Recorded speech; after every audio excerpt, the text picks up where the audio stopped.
Yesterday at work, Ava came up to me and casually mentioned that she'd be going on a date with one of her colleagues. Yes, a date. I'm Nathan, 32, and I've been married to Ava, who's 33, for almost 7 years. We've always had a relatively quiet life, by choice, without kids, and we were happy, or at least I thought so. A few months back, though, things started to feel different. Ava began saying that her life felt stagnant, as if she was stuck in a dull routine. She hinted that maybe having a child could break this cycle. I suggested we could discuss it, even though having kids wasn't part of our plan. However, after 1 or 2 conversations, she dismissed it as just a fleeting thought. I shrugged it off too, thinking it was simply a phase or momentary anxiety. Little did I know it was the beginning of something far more serious. Then came yesterday, when she dropped the bombshell, "I'm going on a date tonight." At first, I thought it was a joke.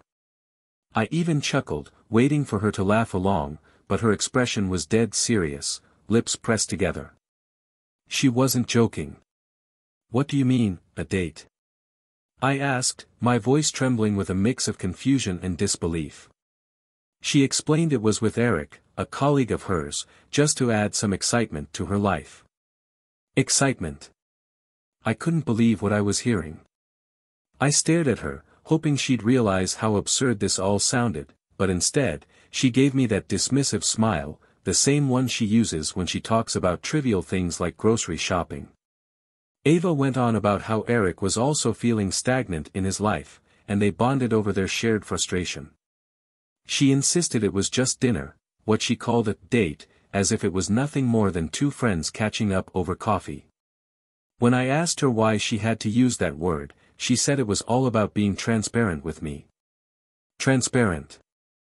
That word made me feel sick. Before I could say anything else, she kissed me on the forehead, turned around, and walked off to get ready. I was left sitting on the couch, stunned. I watched as she put on her favorite scarlet dress, and a wave of helplessness swept over me. My thoughts raced with panic and disbelief. What was happening to my life? I called my best friend, Kevin, for a beer.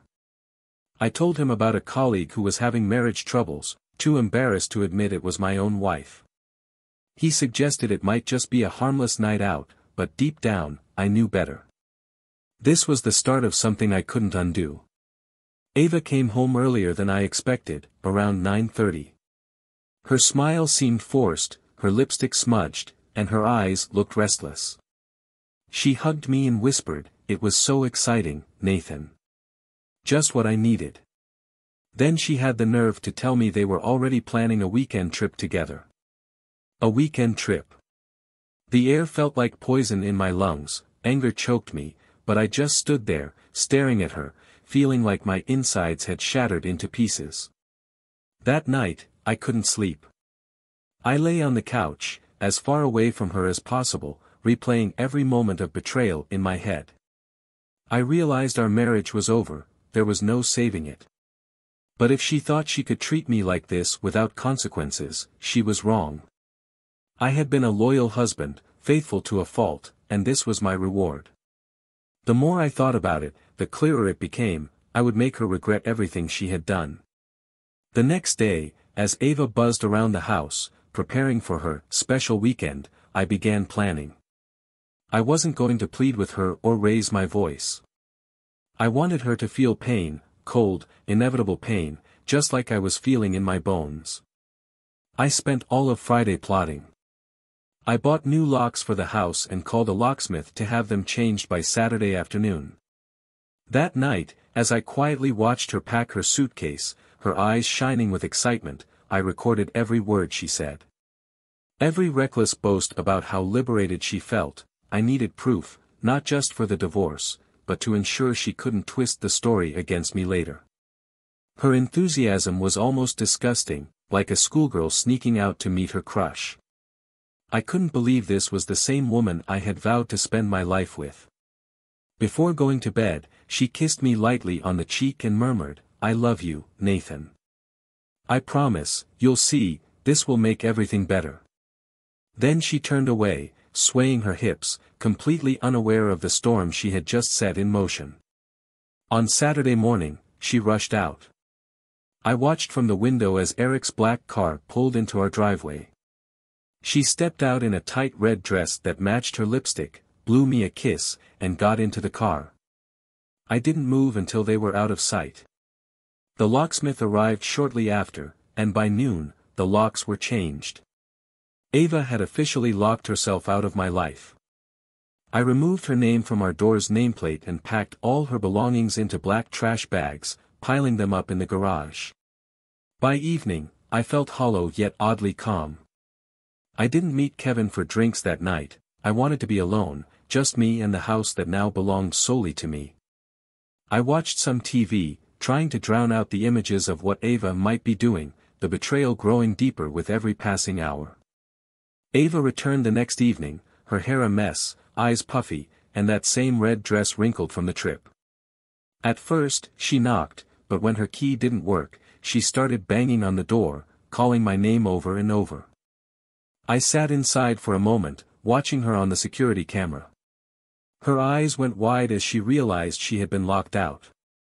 She looked scared in a way I hadn't seen in years. "What the hell, Nathan?" she screamed, pounding on the door. Finally, I decided it was time. I opened the door and faced her. Her eyes were wild, red from crying, looking less like the woman I once knew and more like a desperate stranger. "Why are you doing this?" she sobbed, trying to push past me to get inside. I stood my ground and told her, "You wanted excitement, Ava. Well, here it is, your life as you knew it is over. Isn't this what you wanted?" She pleaded, tears streaming down her cheeks, shivering in the cold winter air. I tossed her a recording of her bragging about her weekend plans. Her face went pale as she realized I had recorded everything. "You destroyed us, Ava, and now you'll live with the consequences," I told her coldly. She screamed, saying she was sorry, claiming Eric had pressured her, but it didn't matter. She had left of her own free will, and now she was back expecting forgiveness. I pointed to her bags in the garage and told her to take them and leave. "You wanted an adventure. How about navigating life on your own?" I said, slamming the door shut. She stayed in the driveway for a long time, probably hoping I'd change my mind. But I didn't. The divorce papers were going to be delivered soon, and there was no chance I'd let her back into my life. The weeks after Ava's sudden departure felt like watching the aftermath of a destructive storm. I filed the divorce documents and asked my lawyer to have them sent to her parents' address since she had nowhere else to stay. Ava had been living with her childhood friend Julia, who likely didn't even know half of the story. But Ava wasn't just passively accepting things, she kept reaching out, texts, calls, voicemails, each attempt more desperate than the previous one. She even had her mother call, crying and pleading with me to give Ava another chance. But there was nothing left between us, just a deep wound I wanted to close permanently. Every time I saw her name flash on my phone, I'd recall her carefree laughter as she packed for her weekend getaway with Eric, her belief in the strength of our marriage, and how dismissive she was when I begged her not to go. Those memories were like acid burning in my chest, and they were what kept me firm. She betrayed me, betrayed everything we had built, and there was no going back from that. I knew her next move before she even made it. Ava came to my office one Wednesday afternoon. I was flipping through reports at my desk when I heard the noise outside, my secretary's voice, followed by Ava's pleading, "Please, just let me talk to him." I stepped out to see her, looking disheveled, clutching the divorce papers in her hands, her eyes red from crying. My colleagues awkwardly looked on as I took Ava into a side room. "What do you want, Ava?" I asked, my tone cold as I crossed my arms. She held out the divorce papers. "I can't sign these, Nathan. I can't do this. I love you. Please, let's talk, we can fix this," she pleaded. The woman in front of me was a shadow of who she used to be, no more arrogance or thrill-seeking attitude. She looked empty, desperate. "We have nothing to discuss," I replied. You made your choices, Ava. Now you have to live with them. Tears filled her eyes, her voice trembling. It was a mistake, Nathan. I thought it would be exciting, but it turned into a nightmare. I was stupid. I love you. You're the only person I've ever wanted. I felt my fists clench. You thought you could play with fire and then come back like nothing happened. You expect me to just forget everything? She tried to grab my hand, but I pulled back. I've already given you my answer, I said before walking out, leaving her standing there alone. My heart felt heavy, but I knew what I had to do to finally put an end to this nightmare. After Ava's dramatic visit to my office, she stopped reaching out for a while. I heard from a mutual friend that she had started therapy, probably the first genuinely positive step she had taken since all of this began. But even as she seemed to be putting herself back together, I wasn't finished. I needed more than just her signature on the divorce papers, I needed closure. I wanted her to understand the depth of the hurt she had caused me. That's when I decided to send her one last message, one that would leave no room for confusion. A month after our confrontation, I compiled a record of every detail of her affair with Eric, every reservation, every sordid fact she had previously downplayed. It wasn't just for evidence in court, it was about making Ava see the full extent of her betrayal from my perspective. I put together a timeline, a painstakingly detailed account of her deceit. I had it sent to her parents' house with a short note, "This is why I can never come back. This is why it's over." The following morning, Ava called me. I didn't answer, but this time she left a voicemail. Her voice was barely a whisper, filled with pain. "I got your package," she began, pausing to take deep breaths as if trying not to break down. "I understand now, Nathan. I know what I did to you. I know how deeply I hurt you. I know I can never undo that. I wanted excitement, but all I did was destroy the most important thing I had. I don't expect you to forgive me. I just wanted you to know that I finally understand." I leaned back, holding the phone in my hand, feeling a strange sense of relief. She finally got it, no excuses, no justifications. Just an acceptance that she had shattered something irreplaceable. I knew I could start healing now. The divorce was finalized quietly a few weeks later. There were no dramatic scenes, no arguments. Ava signed the papers, and that was it. She moved back in with her parents, and I stayed in the house, my house now, with her name removed from every part of it. It felt strange being alone, but in a way, it was also a relief. The silence in the empty house wasn't lonely, it was peaceful. I no longer feared coming home, no longer dreaded what new pain awaited me. I focused on myself for the first time in years.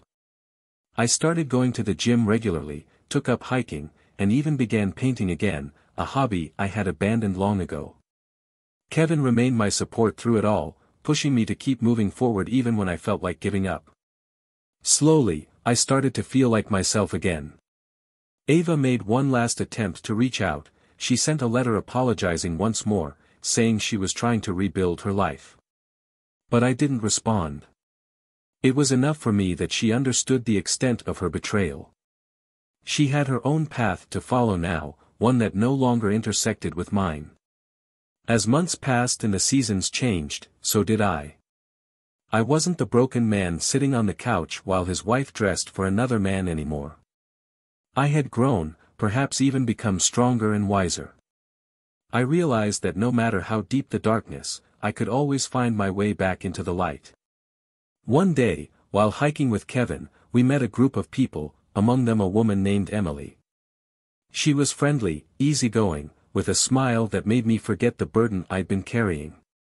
She joined us on our hike, and for the first time in what felt like ages, I found myself genuinely smiling. We started talking, and before long, I asked her out for coffee. It wasn't love at first sight, but it was something real, something genuine. Spending time with Emily made me see that love isn't about grand gestures or heated arguments, it's about being there, showing up, and respecting each other every single day. And that's where Nathan's story ends for now. Ava made her choices and paid a steep price. Nathan, instead of drowning in the pain of betrayal, took control of his life and moved forward. Whether Emily becomes his happily ever after is yet to be seen, but one thing is certain, Nathan has learned that no matter how hard the fall, it's always possible to rise again.